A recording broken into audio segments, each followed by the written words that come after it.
तो hello everyone, स्वागत है आप सभी का हमारे यूट्यूब चैनल पर। तो कैसे हैं दोस्त? उम्मीद है अच्छे होंगे, स्वस्थ होंगे और अच्छे से पढ़ाई कर रहे होंगे।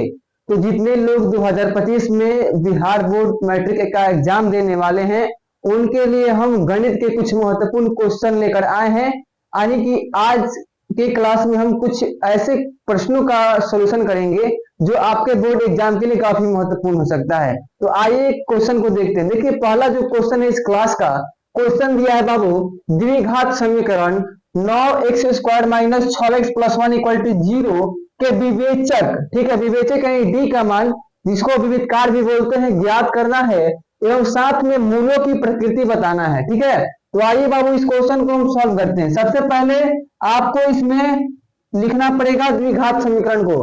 तो यहां हम लिखेंगे बाबू, दिया गया है, क्या बाबू? दिया गया है। क्वेश्चन क्या दिया है? क्वेश्चन दिया 9x² minus 6x plus 1 equal to 0। तो आप देखेंगे द्विघात समीकरण का व्यापक रूप क्या होता है बाबू? ax² plus bx plus c। ठीक है, तो यहाँ देखिए a का मान कितना है बाबू? तो 9 है। और b का मान कितना है बाबू? तो -6 है। और c का मान 1 है। तो देखिए d का मान आपसे पूछ रहा है, तो d बराबर क्या होता है बाबू? d बराबर होगा b² माइनस 4ac। ठीक है, और आपको यहाँ से b का मान पुट करना है, तो b का मान -6 का स्क्वायर करेंगे, -4 गुने a का मान 9 है और c का मान 1 है। ठीक है, तो देखिए किसी भी ऋणात्मक संख्या का वर्ग हमेशा एक धनात्मक संख्या प्राप्त होता है। तो देखिए -6 का वर्ग क्या हो जाएगा बाबू? 36 माइनस, अब देखिए 9 चौका 36 और 36 में 1 से गुना करेंगे तो 36, यानी कि d का जो मान आ रहा है बाबू वो 0 आ जा रहा है। तो अब देखिए तीन आपके शर्त होते हैं, जब d का मान 0 होगा तो इसको मूल क्या होंगे बाबू? तो मूल इसके वास्तविक एवं समान हो जाएंगे, वास्तविक एवं समान। अगर d का मान 0 से छोटा होगा तो अवास्तविक एवं बराबर। ठीक है, तो देखिए इसका मान क्या हो जाएगा? मूल की प्रकृति क्या हो जाएगी बाबू? वास्तविक एवं समान। और d का मान कितना आ रहा है बाबू? 0। तो देखिए दोनों क्वेश्चन में क्या बोला है? d का मान और मूलों की प्रकृति हमने दोनों निकाल दिया, तो यही इसका बाबू आंसर हो जाएगा। तो हमें उम्मीद है कि ये क्वेश्चन आपको समझ में आ गया होगा। अब हम चलते हैं दूसरे क्वेश्चन की ओर। अब देखिए 2 नंबर क्वेश्चन क्या दिया है इस क्लास का। दूसरा क्वेश्चन है, किसी एपी का तीसरा पद एवं 9वां पद क्रमशः 4 एवं -8 है, तो इस एपी का कौन सा पद शून्य होगा? यानी कि इस एपी में तीसरा पद और 9वां पद दिया गया है और आपसे ये पूछ रहा है कि इस एपी का कौन सा पद शून्य होगा।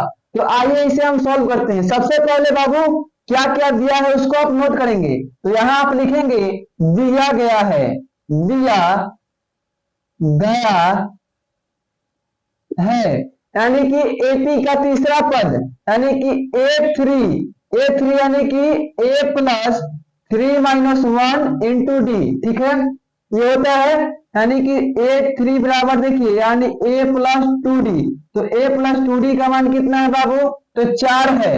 ठीक है, उसके बाद देखिए a9 यानी कि a plus 9 minus 1 into D, यानी कि आप देखिए बाबू a प्लस 8d का मान कितना है बाबू? तो -8 है। यानी कि आप यहां से देखिए a प्लस 2d का मान 4 और a प्लस 8d का मान यानी कि -8।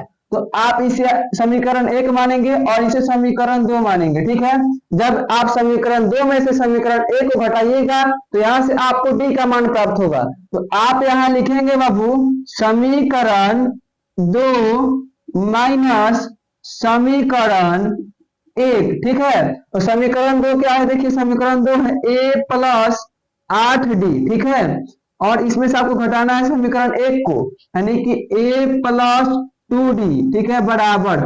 अब देखिए समीकरण 2 का पद ये है -8 और यहां से आपको घटा देना है, यानी कि -4 हो जाएगा। अब देखिए ब्रैकेट को जब हटाइएगा तो चिन्ह में चेंजिंग होगा, तो a प्लस 8d माइनस ये a और माइनस प्लस माइनस हो जाएगा यहाँ, और ये हो जाएगा 2d बराबर ये -12 हो जाएगा। देखिए a से a कटेगा तो 8 में से 2 गया बाबू 6d बराबर ये देखिए -12। ठीक है, -12 आ गया। अब देखिए जब आप यहां से d का मान निकालेंगे, आइए यहां सम करते हैं। तो देखिए d का मान निकालेंगे तो 6 को आपको इधर भेजना पड़ेगा, तो डी बराबर हो जाएगा -12/6, तो ये कटेगा तो डी का मान आ जाएगा बाबू -2। ठीक है, आपने डी का मान कितना निकाल लिया, -2। अब आपको कौन सा पद निकालना है, तो यानी कि पूछ रहा है कि कौन सा पद शून्य होगा, तो लिखेंगे अकॉर्डिंग टू क्वेश्चन।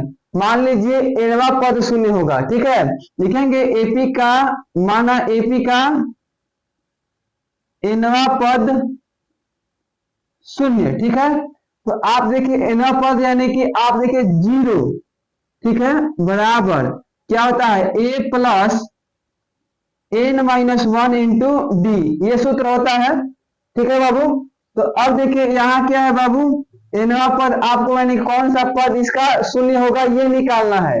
तो अब देखिए बाबू यहाँ हो जाएगा 0 बराबर ए का मान कितना है बाबू, तो देखिए ए का मान आपको निकालना है, तो डी का मान यहाँ -2 आया है, तो आप समीकरण 1 में जब डी का मान रखेंगे तो ए का मान आ जाएगा। यहाँ आप लिखेंगे समीकरण 1 में डी का मान रखने पर, ठीक है, डी का मान रखने पर, तो आप जब समीकरण 1 में डी का मान रखेंगे तो वहां से आप ए का मान प्राप्त कर लेंगे। देखिए समीकरण 1 क्या है बाबू, तो a प्लस 2d बराबर 4, तो डी का मान कितना है, -2, तो देखिए a प्लस, अब यहाँ देखिए 2 इंटू -2 जब गुना होगा, देखिए ये हो जाएगा a माइनस 4 बराबर 4, तो इस -4 को आप उधर भेजिएगा तो a बराबर 4 + 4 8 हो जाएगा, यानी a का मान कितना आ रहा है बाबू, 8 आ रहा है, तो आप यहाँ 8 लिखेंगे प्लस, अब देखिए n-1 और d का मान -2 दिया है, यानी आपको एनवा पर निकालना है।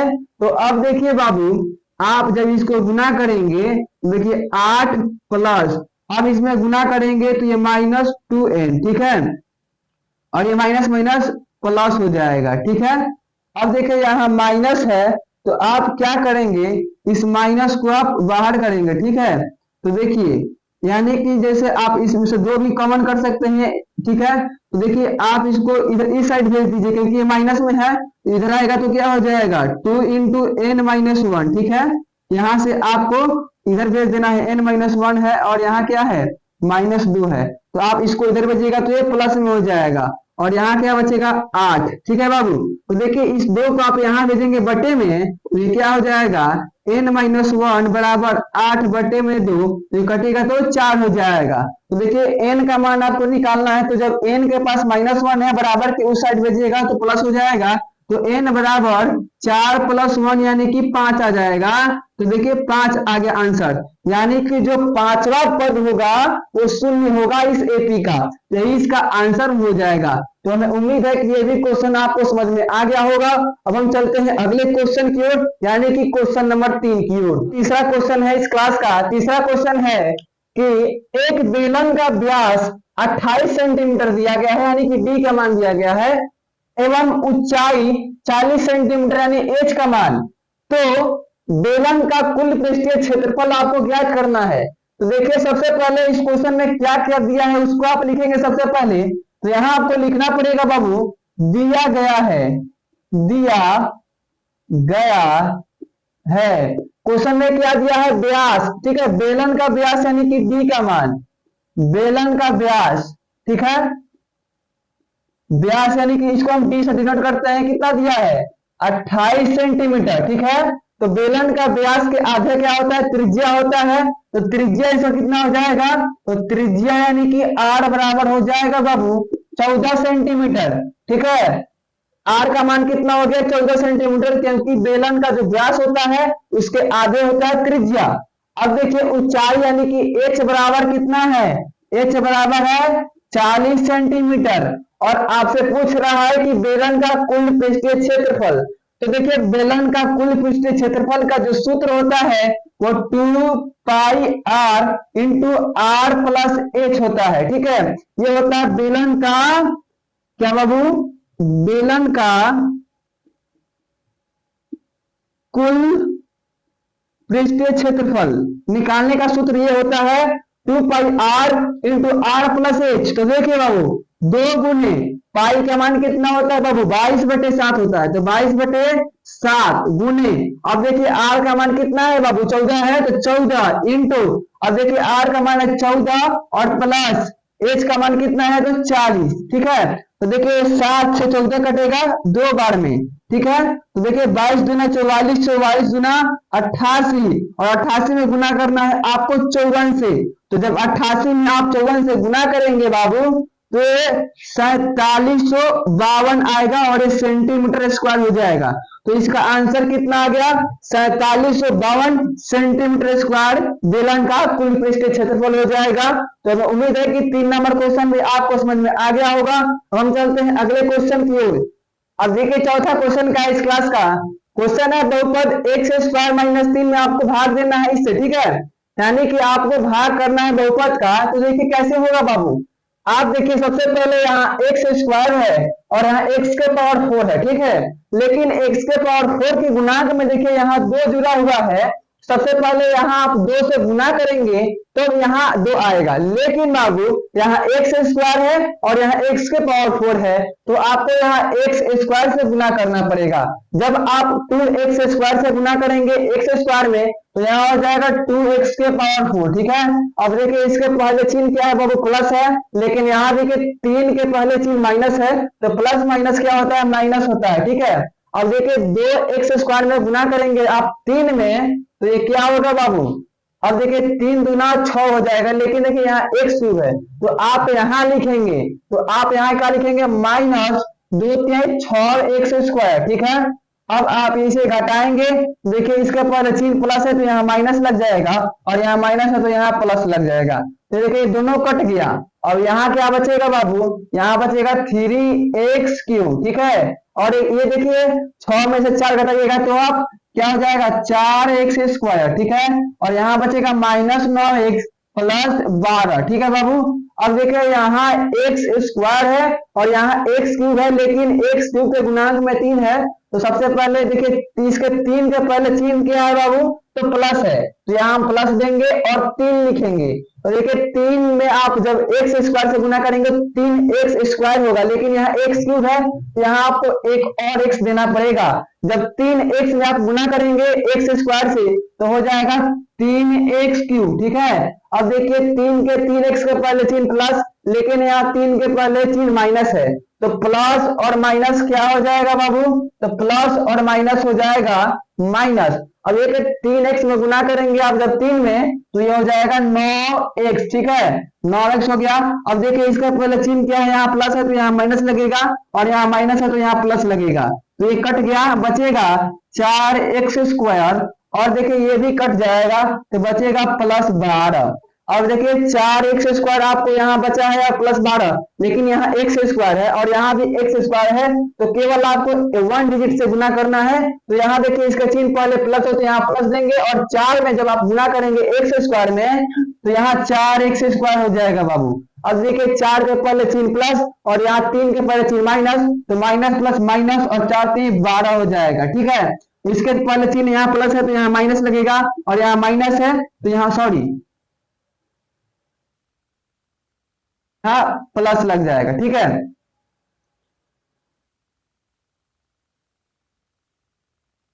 और यहाँ चिन्ह माइनस है तो यहाँ माइनस अब देंगे।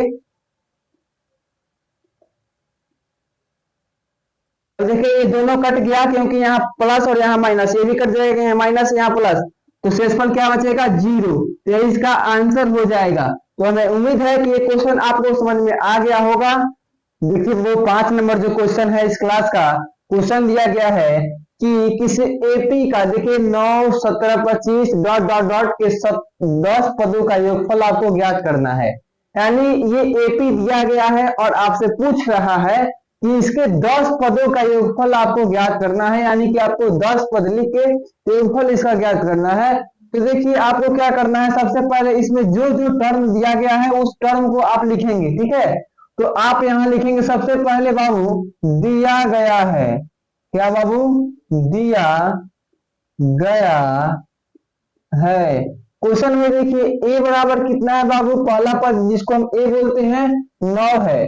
ठीक है, और d बराबर बोले तो a2 माइनस a1, तो देखिए 9 यानी 17 में से जब 9 आप घटाइएगा बाबू, तो कितना हो जाएगा बाबू, 8 हो जाएगा। ठीक है, अब देखिए, अब यहाँ डी का मान 8 आ गया, ए का मान 9, और एन यानी कि देखिए एन का मान 10 पदों का पूछ रहा है तो 10 हो गया।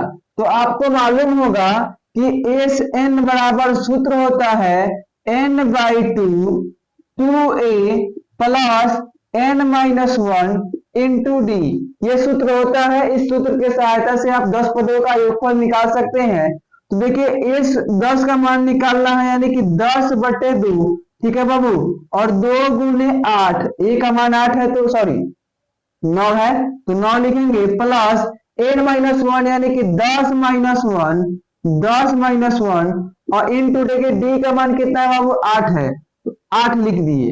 अब देखिए बाबू ये हो जाएगा 5, और देखिए 9 दूना 18 हो जाएगा, प्लस 10 में से 1 जाएगा 9, और 9 में 8 से गुना करेंगे तो 9/72 हो जाएगा। ठीक है, अब देखिए 5 इंटू 72 में जब आप 18 को जोड़िएगा तो ये क्या हो जाएगा बाबू, 90 हो जाएगा। ठीक है, और 90 में जब आप करेंगे 5 से गुना तो ये 450 हो जाएगा, यानी जो 10 पदों का योगफल आएगा वो 450 आ जाएगा, और यही फाइनली आंसर होगा। तो हमें उम्मीद है कि ये क्वेश्चन आपको समझ में आ गया होगा। अब हम चलते हैं अगले क्वेश्चन की ओर, यानी कि क्वेश्चन नंबर 6 की ओर। अब देखिए जो 6 नंबर क्वेश्चन है, 6 नंबर क्वेश्चन है कि त्रिभुज एबीसी का क्षेत्रफल निकालें जिसके शीर्ष क्रमशः ए बराबर इतना, बी बराबर इतना और सी बराबर इतना दिए गए हैं। यानी कि आपको x1 y1 x2 y2 x3 y3 का मान इसमें दे दिया गया है, और इसकी सहायता से आपको त्रिभुज का क्षेत्रफल निकालना है। तो चलिए बाबू जो जो टर्म दिया है सबसे पहले उसको लिखेंगे हम। तो यहाँ लिखते हैं हम, दिया गया है, क्या बाबू, दिया गया है। इसमें देखेंगे आप ये वाला यानी कि x1 बराबर 2 है तो y1 बराबर कितना है, 1 है। ठीक है, x1 y1। और देखिए x2 बराबर है 4 और y2 बराबर है 5। ठीक है, x3 बराबर है 0 और y3 बराबर है 3। तो आप इसका मान लिख लिए।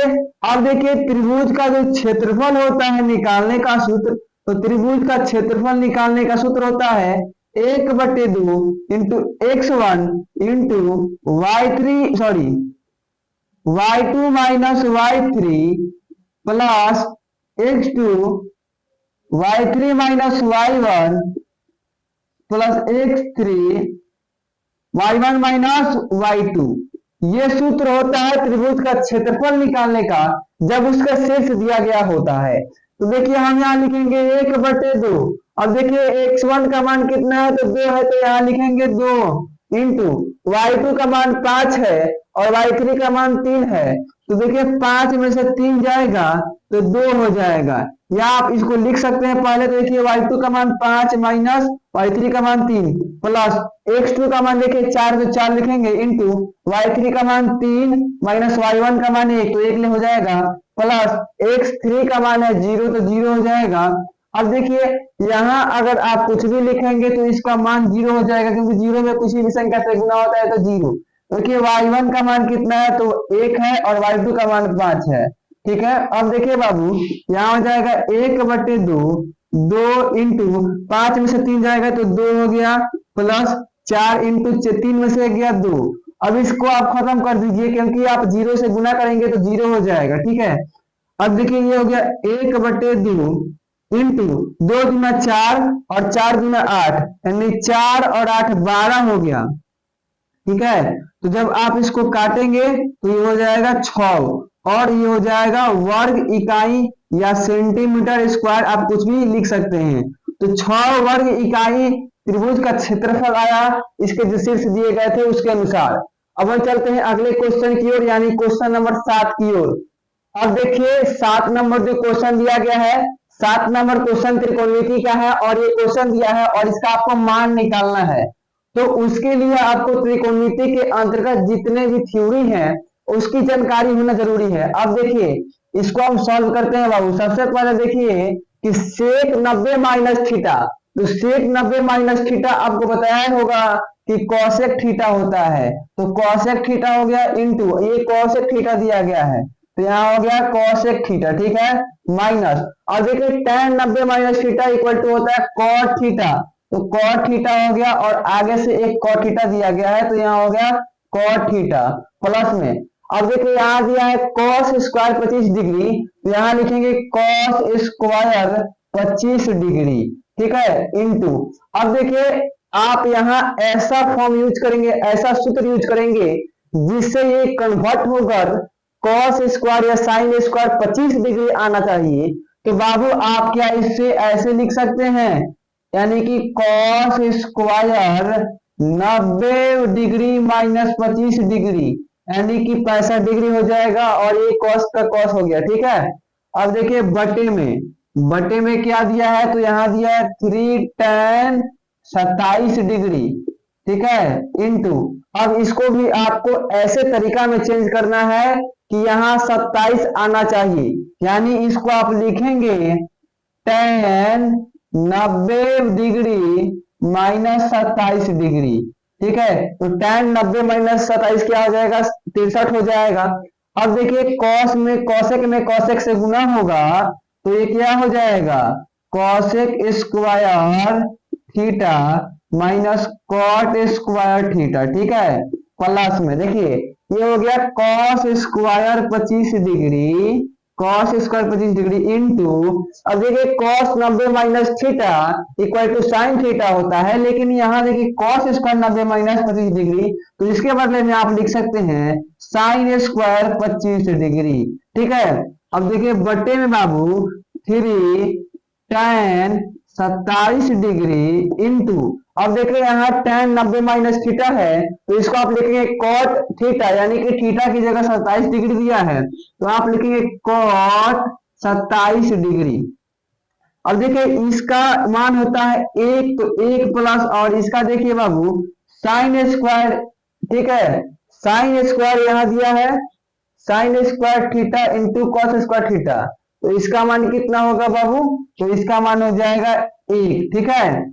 और देखिए बटे में, अब देखिए यहाँ क्या है, यहाँ बाबू दिया गया है 3 tan 27 इंटू cos 27, ठीक है, तो आप देखिए इसका बदले में 3 इंटू, इसका मान क्या हो जाएगा 1 हो जाएगा, तो 1 प्लस 1 हो जाएगा 2, और बटे में 3, तो 2/3 इसका आंसर हो जाएगा। हमें उम्मीद है कि ये क्वेश्चन आपको समझ में आ गया होगा। अब हम चलते हैं अगले क्वेश्चन की ओर, यानी कि क्वेश्चन नंबर 8 की ओर।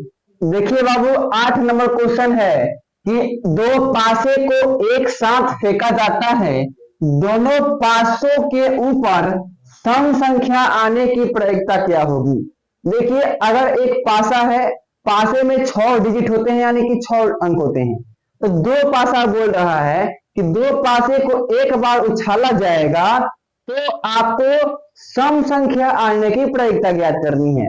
तो सबसे पहले आप यहां लिखेंगे बाबू, यानी कि नंबर ऑफ एस की, तो नंबर ऑफ एस का मतलब नंबर ऑफ एस यानी कि पासे में कितने डिजिट होते हैं, तो 6 डिजिट होते हैं, और कितना पासा बोल रहा है 2, तो यानी 6 इसमें, तो 6 इसमें भी होगा, तो नंबर ऑफ ई का मान कितना आ गया, 36 आ गया। यानी जब आप दो पासे को फेंकेंगे तो एक बार एक आ सकता है, एक बार 2, एक बार 1, एक बार 3, यानी ऐसे करके कुल 36 मान प्राप्त होंगे आपको।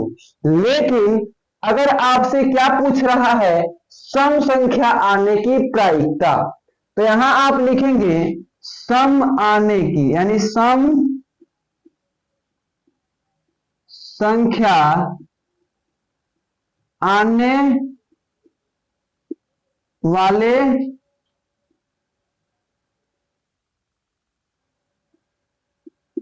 इकाई, यानी कि नंबर ऑफ ई। तो देखिए सम संख्या आने की आपको निकालना है नंबर ऑफ ई।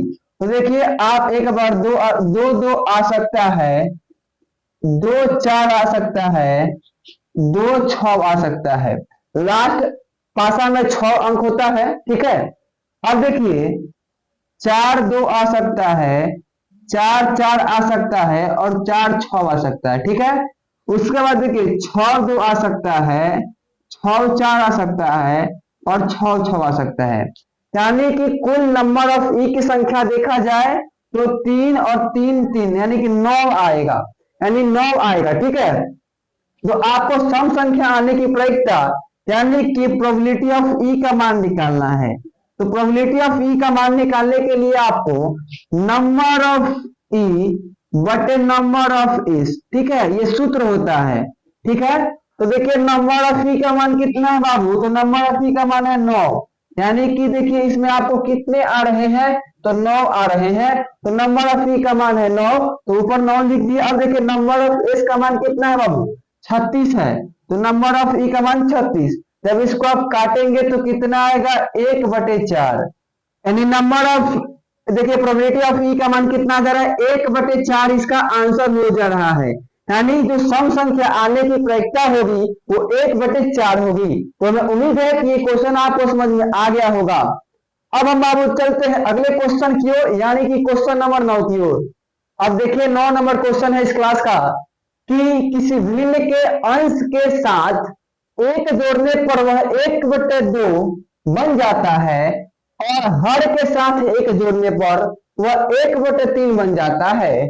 तो इस कथन का आपको समीकरण लिखना है। यानी अगर किसी भिन्न यानी कि अंश बटे हर होता है, यानी कि अगर किसी अंश के साथ आप क्या जोड़ते हैं, एक जोड़ते हैं, यानी भिन्न का मतलब क्या होता है बाबू, जैसे आप यहां लिखेंगे माना कि भिन्न बराबर x/y, यानी कि x/y का हमने एक भिन्न मान लिया जहां अंश x क्या है, अंश है और y हर है। तो क्वेश्चन यानी अकॉर्डिंग टू क्वेश्चन के आप चलेंगे तो कह रहा है कि अगर किसी भिन्न के अंश के साथ एक जोड़ते हैं, यानी कि x में आप एक जोड़ते हैं तो क्या बन जाता है, 1/2, तो 1/2 बन जाता है। ठीक है, ये हो गया। अब कहता है कि और हर के साथ एक जोड़ने पर, यानी कि x/y+1 बराबर, यानी हर में जब आप एक जोड़ते हैं तो 1/3 बन जाता है, तो 1/3, यानी इसका आपको समीकरण लिखना था, तो ये समीकरण हो गया। यानी कि जब हमने x में एक जोड़ दिया, यानी अंश में एक जोड़ दिया तो 1/2 हुआ और हर में एक जोड़ दिया तो 1/3 हुआ, यही इसका समीकरण हो गया। अब हम चलते हैं अगले क्वेश्चन की ओर, यानी कि क्वेश्चन नंबर 10 की ओर। अब देखिए बाबू 10 नंबर क्वेश्चन क्या दिया गया है। 10 नंबर क्वेश्चन में पूछा है कि k के किस मान के लिए समीकरण इतना दिया गया है कि मूल बराबर होंगे, यानी कि आपको इसमें से k का मान निकाल देना है जिसके लिए समीकरण के जो मूल है वो बराबर हैं। तो बाबू आप देखेंगे सबसे पहले जो समीकरण दिया है उसको आप नोट करेंगे, तो यहां आप लिखेंगे दिया गया है, दिया गया है। क्वेश्चन देखिए समीकरण क्या है, क्वेश्चन का समीकरण kx इंटू x-2 + 6 = 0। तो देखिए आप इसमें गुना करेंगे तो ये हो जाएगा kx² -2kx + 6 = 0। तो देखिए आप जब द्विघात समीकरण पढ़े होंगे तो वहां आपको 3 कंडीशन बताया गया होगा। जब d का मान 0 होता है तो इसके मूल्य होते हैं वास्तविक एवं समान बोलिए तो या बराबर बोलिए तो, ठीक है, इसके मूल्य वास्तविक एवं बराबर होते हैं कब, जब d का मान बराबर होता है 0 के। तो अब देखिए इसमें साफ साफ कहा गया है कि मूल क्या होंगे, बराबर होंगे, यानी d का मान 0 बता दिया है भाषाई रूप में। अगर आप d का मान 0 रखते हैं, देखिए d बराबर कितना है 0, इस क्वेश्चन में कह दिया है कि मूल बराबर होंगे। अब देखिए d निकालने का सूत्र क्या होता है बाबू, d² -4ac। तो देखिए d का तो मान 0 है बराबर। अब देखिए d, अब इस द्विघात समीकरण से आप a b c का मान निकालेंगे तो a बराबर कितना है, k है, ठीक है, और b बराबर कितना है -2k है और c बराबर कितना है 6 है। तो b का स्क्वायर करना है आपको, यानी -2 का स्क्वायर 2k का स्क्वायर माइनस 4 गुने a का मान कितना है k गुने c का मान 6 अब देखिए 0 बराबर किसी भी ऋणात्मक संख्या का वर्ग हमेशा एक धनात्मक संख्या प्राप्त होता है, हम आपको हजारों बार बताए हैं। तो देखिए ये हो जाएगा 4k माइनस, अब देखिए 4 में 6 से गुना करेंगे तो 24k हो जाएगा, ये k स्क्वायर है 24k हो जाएगा। अब आप जब इसको इस साइड भेजेंगे तो हो जाएगा देखिए 4k स्क्वायर बराबर 24k, ठीक है। और देखिए आपको निकालना किसका मान है बाबू, k का मान निकालना है। तो आप क्या करेंगे बाबू, इस 4 के इधर भेजेंगे तो k बराबर 24k बटे में 4k, यहाँ 2k था तो 1k निकल गया, तो अब ये कट जाएगा तो कितना आ जाएगा 6, यानी k का मान 6 आ गया, तो यही इसका आंसर हो जाएगा। तो आज के क्लास में हमने आपको 10 सब्जेक्टिव क्वेश्चन करवाए और 10 को 10 आपके बोर्ड एग्जाम के लिए काफी महत्वपूर्ण था। तो अगर क्लास अच्छा लगा हो तो चैनल को सब्सक्राइब और लाइक करना ना भूलें। मिलते हैं अगली क्लास में, तब तक के लिए धन्यवाद।